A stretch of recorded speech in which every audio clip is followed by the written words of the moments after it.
Видно мій екран? Скажіть, Видно, будь видно. ласка. Добре. Отже, добрий день всім. Мене звати Сергій Трофименко, я співробітник Харківського фізико-технічного інституту, і я дякую за можливість представити тут доповідь, яка присвячена загадці зміщеного інтерімпульса пульсара у крабоподібній туманності. Ну, спочатку кілька слів, власне, про пульсари. Згідно з сучасними уявленнями, пульсар – це нейтронна зірка, радіус якої порядка 10 кілометрів, а маса порядка маси Сонця. Ця зірка створює навколо себе надпотужне магнітне поле, напруженість якого поблизу поверхні зірки може сягати 10 в 12 гаус. Зірка дуже швидко обертається навколо вісі, яка, взагалі кажучи, не збігається з магнітною віссю зірки. Полюси, пульсари є джерелами вузькоспрямованого, дуже інтенсивного випромінювання у дуже широкому інтервалі частот, від радіочастот до гамма-квантів. Таким чином, якщо при обертанні зірки цей конус випромінювання зачіпає телескоп, який знаходиться на Землі, то ми фіксуємо періодичні імпульси випромінювання. Якщо магнітна вісь утворює майже прямий кут із віссю обертання, то за один період ми можемо фіксувати два імпульси, по одному від кожного полюса. Один імпульс при цьому називається головний імпульс, а інший називається інтерімпульс.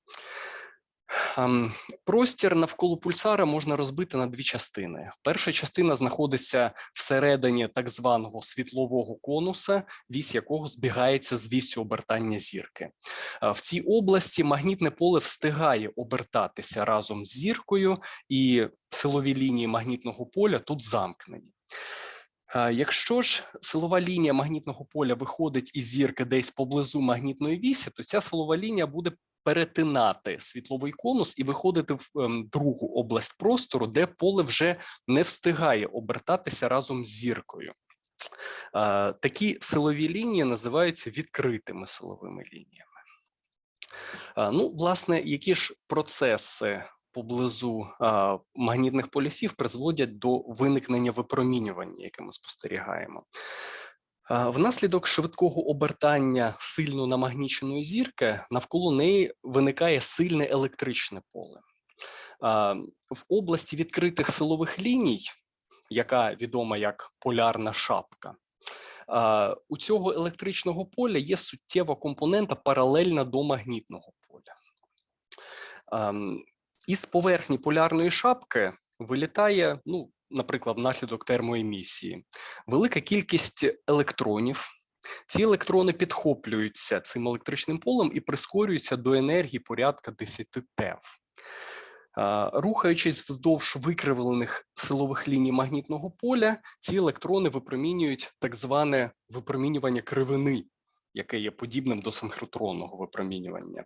Жорсткі фотони цього випромінювання у магнітному полі зірки народжують цілий каскад електрон-позитронних пар, внаслідок чого навколо зірки з'являється цілий шар релятивістської електрон-позитронної плазми. Поблизу магнітної вісі народження пар пригнічене. Тут пари майже не народжуються, тому тут має місце щось на кшталт вікна в електрон-позитронній плазмі, яке відомо як полярний зазор. Крізь цей зазор назовні може виходити випромінювання, яке створюється релятивістськими частинками, які прискорюються в цій області. Це, власне кажучи, і є те випромінювання, яке ми спостерігаємо. Така спрощена картина, вона добре описує загальні риси випромінювання пульсарів, яке ми спостерігаємо, але наразі відкритими залишаються питання майже про всі деталі щодо цього випромінювання. Наприклад, невідомо, які механізми випромінювання тут працюють.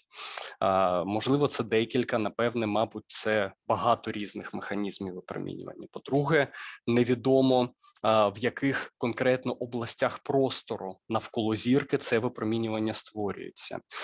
Було багато пропозицій, але жодна пропозиція не описує всі характеристики випромінювання, що спостерігаються. Наприклад, Вважається для багатьох пульсарів, вважається, що радіовипромінювання, яким ми і будемо цікавитися, створюється на малій відстані від поверхні зірки. Втім, для деяких пульсарів є свідчення, що це випромінювання може створюватися на великих відстанях від поверхні, де частинки рухаються під великими кутами до магнітної вісі.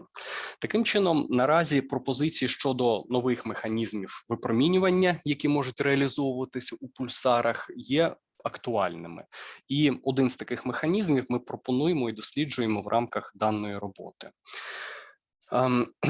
Дуже велика кількість спостережень наразі існує для пульсара у крабоподібній туманності, який є залишком наднової, яка спалахнула у 1054 році. Тому дуже цікаво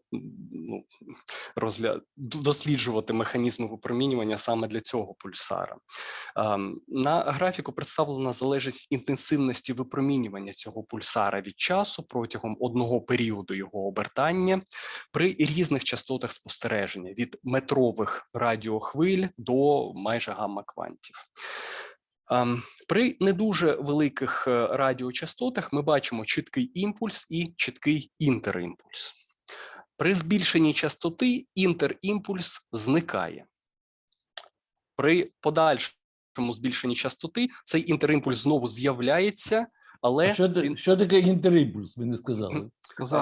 Я сказав, якщо у вас вісь обертання складає приблизно прямий кут із магнітною віссю, то ви можете фіксувати імпульси і від одного, і від іншого полюса.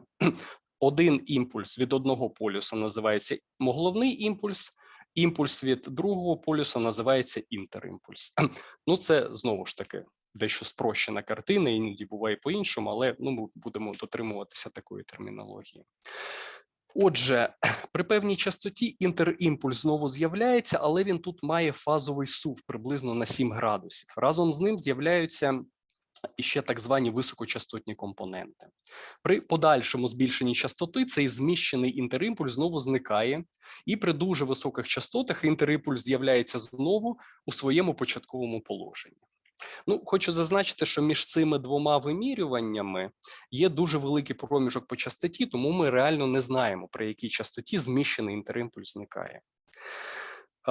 Такі метаморфози інтерімпульса наразі не мають свого пояснення. Питання про зникнення низькочастотного незміщеного інтерімпульса та можливу фізику високочастотних компонент розглядалися в ряді робіт. Ми зараз не будемо торкатися цих питань. В даній роботі ми пропонуємо і досліджуємо один механізм випромінювання, який може відповідати за ось цей зміщений інтерімпульс. У якості такого механізму ми розглядаємо випромінювання позитронів, які рухаються в напрямку поверхні зірки. Ці позитрони повертаються з електрон-позитронної плазми та прискорюються вздовж викривлених ліній магнітного поля тим самим полем, яке прискорює електрони у зворотньому напрямку. Випромінювання позитронів тут представляє собою в рамках даного механізму результат інтерференції двох видів випромінювання. По-перше, це випромінювання кривини, яке відбивається від поверхні пульсара та виходить назовні. По-друге, це перехідне випромінювання, яке виникає при падінні позитронів на поверхню зірки. Для пояснення фазового суву інтерімпульса ми припускаємо наявність маленького нахилу магнітної вісі щодо перпендикуляра до поверхні зірки. Це забезпечує кутовий сув між середнім напрямком випромінювання позитронів, яке, як ми вважаємо, відповідає за зміщений інтерімпульс, та середнім напрямком випромінювання електронів, які можуть відповідати за низькочастотний незміщений інтерімпульс.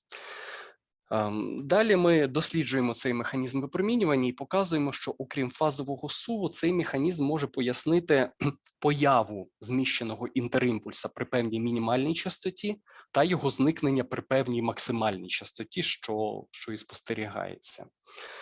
Давайте спочатку розглянемо випромінювання окремого позитрона, який рухається вздовж магнітної силової лінії.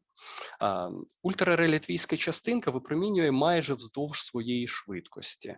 Тому з цього рисунку видно, що має існувати певна ефективна ділянка траєкторії позитрона, випромінювання з якої може ефективно відбиватися від поверхні та виходити назовні крізь вікно у електрон-позитронній плазмі. Ця ділянка траєкторії відповідає куту альфа-0. За допомогою альфа ми тут позначаємо кутову координату позитрона, яку вимірюємо в одиницях альфа-0.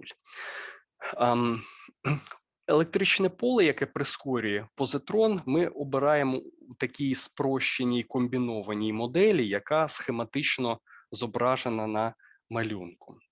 Розв'язуючи рівняння руху позитрону у цьому полі, отримаємо Лоренц-фактор позитрона як функцію його кутової координати. Числові значення різних параметрів, які тут фігурують, ми обираємо із умови, що енергія позитрона на поверхні зірки має бути порядка кількох ТeV, а також із умови, що випромінювання із певної ділянки траєкторії позитрона має потрапляти в радіодіапазон.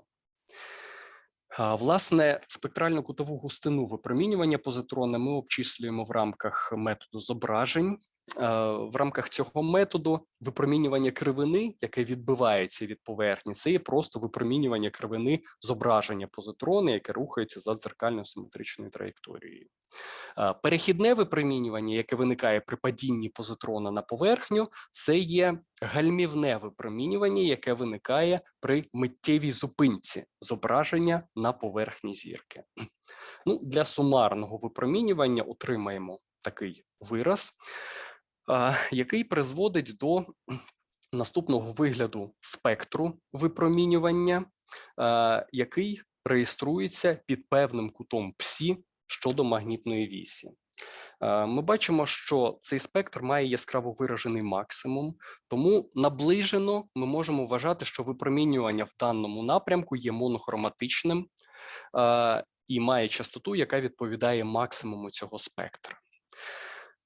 При русі позитрона і відповідному зменшенні кута псі зростає як Лоренц-фактор позитрона, так він прискорюється, так і відповідно частота випромінювання.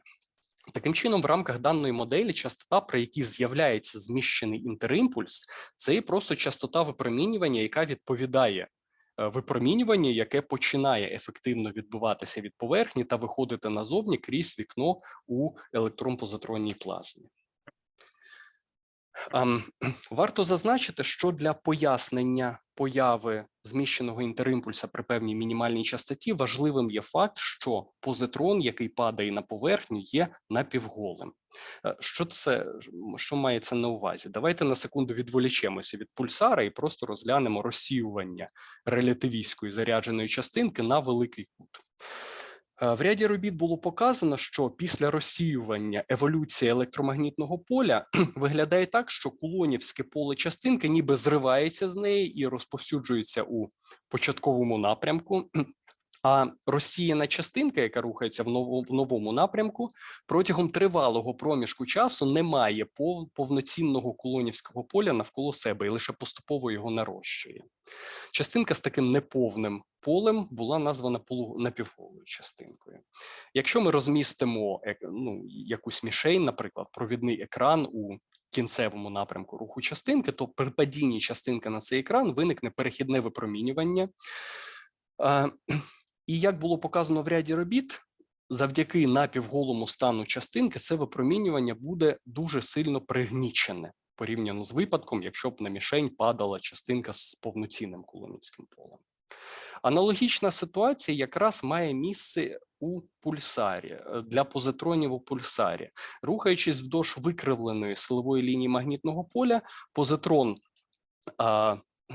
відхиляється на достатньо великий кут, на відносно великий кут, і при падінні на поверхні зірки він знаходиться у напівголому стані. Це призводить до пригнічення достатньо інтенсивного імпульсу перехідного випромінювання, яке мало б місце, якщо б позитрон тут рухався рівномірно прямолінійно. Таким чином, прошу вибачення, таким чином, випромінювання позитронів зводиться майже лише до випромінювання кривини, яке, втім, дещо інтерферує з перехідним випромінюванням, що спричиняє ось ці швидкі осциляції. Дуже важливо, що в даному випадку цей пік перехідного випромінювання пригнічується, тому що він складається із дуже широкого інтервалу частот. В тому числі він містить такі частоти, які є меншими за частоту, при якій має з'являтися зміщений інтерімпульс. Тому якби цей пік не пригнічувався, в рамках даної моделі зміщений інтерімпульс мав би існувати при частотах, які є набагато меншими за ту частоту, при якій інтерімпульс реально з'являється, згідно з спостереженнями. Важливою особливістю, властивістю радіовипромінювання пульсарів є те, що це випромінювання є когерентним. Такий висновок роблять із високої інтенсивності цього випромінювання, яка, як вважається, не може бути досягнута некогерентним механізмом. Тому далі ми досліджуємо вплив когерентності на випромінювання позитронів. Для того, щоб когерентність виникла, необхідно, щоб у однорідному потоці позитронів виникали неоднорідності. Ну, в ідеалі, щоб цей потік розпадався на окремі банчі. Це може бути внаслідок різних факторів. Наприклад, це може бути щось на кшталт двопотокової нестійкості, яка має місце при русі потоку позитронів крізь зустрічний потік електронів, які рухаються від поверхні зірки. При цьому, взагалі кажучи, поздовжній розмір такої просторової неоднорідності може набагато перевищувати довжину хвилі випромінювання, якою ми цікавимося, яка є меншою за кілька сантиметрів. Але, як можна показати, у цьому випадку все ще може існувати часткова когерентність, коли когерентно випромінюють не всі частинки пучка, а лише певна доля цих частинок, яка вміщується на довжині хвилі. Таким чином, довжина хвилі і в даному випадку може вважатися характерним поздовжнім розміром когерентного об'єму, тобто об'єму, всередині якого частинки випромінюють когерентно. У цього об'єму також є і характерні поперечні відстані, які можна оцінити як гамма-лямбда на 2π. Втім, така оцінка справедлива для паралельного руху частинок. У нашому ж випадку позитрони, які рухаються вздовж різних силових ліній, вони рухаються не паралельно. І виникає питання, чи цей факт не зменшить поперечні розміри когерентного об'єму. Ну, природньо припустити, що когерентність зникне, якщо кут між напрямками руху частинок буде перевищувати обернений Лоренц-фактор частинок. Геометричний аналіз, який можна провести для даної ситуації, показує, що в межах відстані гамма-лямбда на 2π, як в напрямку зміни полярного кута θ0, так і в напрямку зміни азимутального кута φ навколо магнітної вісі, в межах цієї відстані ми можемо знехтувати непаралельністю руху позитронів для параметрів нашої задачі і використовувати саме таку оцінку для поперечного розміру когерентного об'єму. Враховуючи все вищесказане, ми можемо отримати наступну оцінку для когерентного об'єму, який є набагато більший за лямбда в кубі. Для грубої оцінки густини потоку когерентного випромінювання всіх позитронів, які рухаються над полярною шапкою пульсара, ми розбиваємо всю цю область на такі когерентні об'єми і підсумовуємо внески окремих таких об'ємів. Збираючи все докупи, оцінку для густини потоку випромінювання при певній частоті в області знаходження целескопа можна записати таким чином. Від інтегрування за поздовжньою координатою позитронів тут можна перейти до інтегрування за Лоренц-факторами позитронів і подати густину потоку випромінювання через ось такий інтеграл за Лоренц-факторами позитронів. В даному підході виникає така величина, як певний максимальний Лоренц-фактор позитронів, при якому випромінювання позитронів перестає потрапляти до телескопу внаслідок релятивістського звуження конуса випромінювання, а також внаслідок геометричних особливостей траєкторії позитронів. Підставляючи сюди чисельні значення всіх параметрів, які ми більш-менш туди-сюди знаємо, отримаємо таку оцінку для густини потоку когерентного випромінювання позитронів. Якщо у якості гамма максимальне ми тут використаємо значення 10 в третій, що є типовим Лоренц-фактором для електрон-позитронної плазми, наприклад, навколо пульсара, то чисельне значення цієї інтенсивності воно буде більш-менш добре збігатися із результатами спостережень. Крім того, варто зазначити, що в рамках даної моделі інтенсивність випромінювання залежить від довжини хвилі, як лямбда в ступені 3,7 приблизно. Так? Що також збігається більш-менш добре з результатами спостережень, згідно з якими це повинно бути лямбда в ступені 3,4 плюс-мінус 0,3. Ну, все це дає привід вважати, що даний механізм випромінювання, ну, принаймні, має право на існування. Наприкінці зазначимо, що даний механізм випромінювання передбачає також зникнення зміщеного інтерімпульса при певній максимальній частоті. Ну, чому це виникає? Частоту випромінювання можна таким чином, принаймні за порядком величини, пов'язати з Лоренц-фактором позитрона. Підставляючи сюди радіус траєкторії позитрона як функцію відстані від магнітної вісі, можна подати Лоренц-фактор через частоту випромінювання і через цю відстань від магнітної вісі. Ми бачимо, що Лоренц-фактор зростає зі зменшенням цієї відстані, і при певній мінімальній відстані цей Лоренц-фактор досягає значення гамма максимальне. Це означає, що при менших відстанях до магнітної вісі даний механізм когерентного випромінювання не реалізується, і основний внесок у когерентне випромінювання з даною частотою роблять позитрони, які рухаються вздовж зовнішньої частини цього конуса відкритих силових ліній. R мінімальне зростає зі збільшенням частоти. І при певній максимальній частоті досягає радіуса полярної шапки. При цьому область, в якій може реалізовуватися даний когерентний механізм випромінювання, вона зовсім зникає, тому ця частота в рамках даної моделі має вважатися такою частотою, при якій зникає зміщений інтерімпульс. Якщо у якості гамма максимальне ми тут використаємо те ж саме значення, яке ми використовували до цього, 10 в третій, то ця максимальна частота буде дорівнювати порядка 40-50 ГГц, що можна вважати за мінімальну оцінку для даної частоти в рамках даної моделі. Ця величина принаймні не суперечить наявним наразі даним спостережень. Згідно з цими даними, при 28 ГГц зміщений інтерімпульс все ще існує. Ну, для того, щоб дізнатися, при якій частоті цей зміщений інтерімпульс реально зникає, потрібні подальші спостереження за радіовипромінюванням даного пульсара. Ну, на цьому наразі все. Дякую за увагу. Спасибі за вашу цікаву доповідь. Зараз час для питань.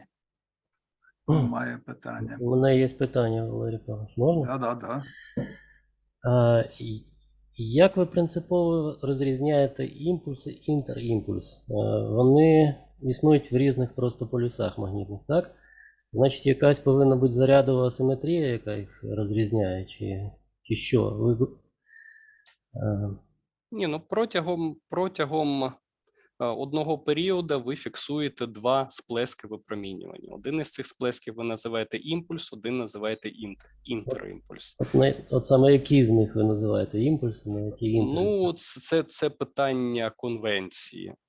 Тобто вони, ну, як ми бачили, вони відрізняються за своєю середньою формою. Так, ті графіки, які ми показували, це усереднені за часом графіки насправді.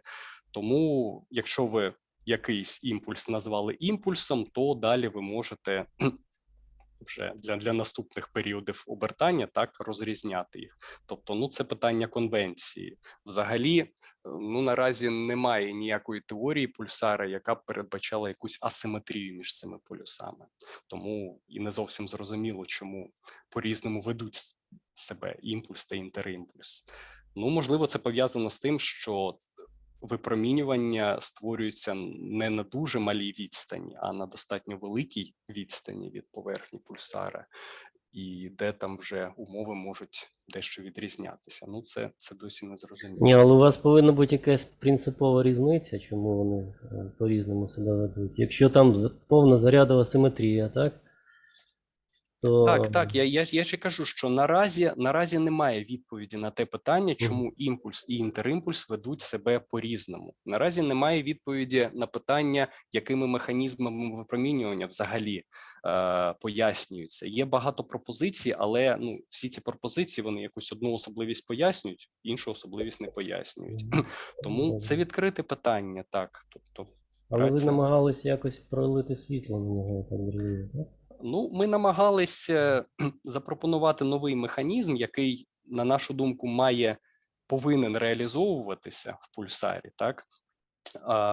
І за допомогою якого можна пояснити ось цей фазовий сув. Це перше, що ми намагалися пояснити, так? Цей фазовий сув між випромінюванням електронів і випромінюванням позитронів. І разом з тим виявилося, що можна іще пояснити деякі інші особливості, як появу інтерімпульса та його зникнення. Так, спасибі за відповідь. Так, ще хтось має питання? Якщо можна, у мене є питання. Так, Холодов Роман. Добре, Роман. Питання у мене таке, скажіть, будь ласка, от суттєво в моделі було, що є нахил магнітного поля відносно нормалі. Чи є якісь дані від астрономів, чи, може, інші якісь міркування, які підтверджували дане припущення? Наразі немає. Наразі це припущення. Таке припущення десь колись там для інших випадків робилося, тобто це не ми його вигадали, це не наша новизна, але таке питання не обговорювалося, що таке може бути. Тобто це наразі припущення. Насправді, можливо, це припущення можна і не робити, якщо, наприклад, ми будемо вважати, що, наприклад, низькочастотний інтерімпульс створюється десь на високих частотах, а високочастотний зміщений інтерімпульс не частотах, а на висотах, так?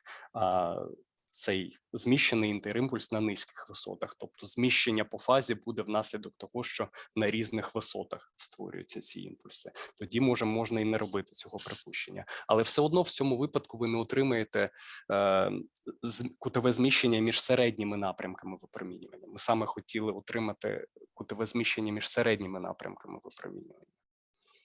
Тому так. Так. Ще хтось має питання? Немає. Ще раз дякуємо. Вибачте, можна питання? Ну, давайте. Це так. Дмитрій Микита, я з Дніпровського університету національного. Так, в мене теж питання про інтерімпульс. Згідно з вашою моделлю, як я зрозумів, імпульс утворюється внаслідок випромінювання частинок біля одного полюса, а інтерімпульс внаслідок випромінювання частинок біля іншого полюса. Моє питання полягає в тому, чому чому не спостерігається, чи є якесь пояснення, чому не спостерігається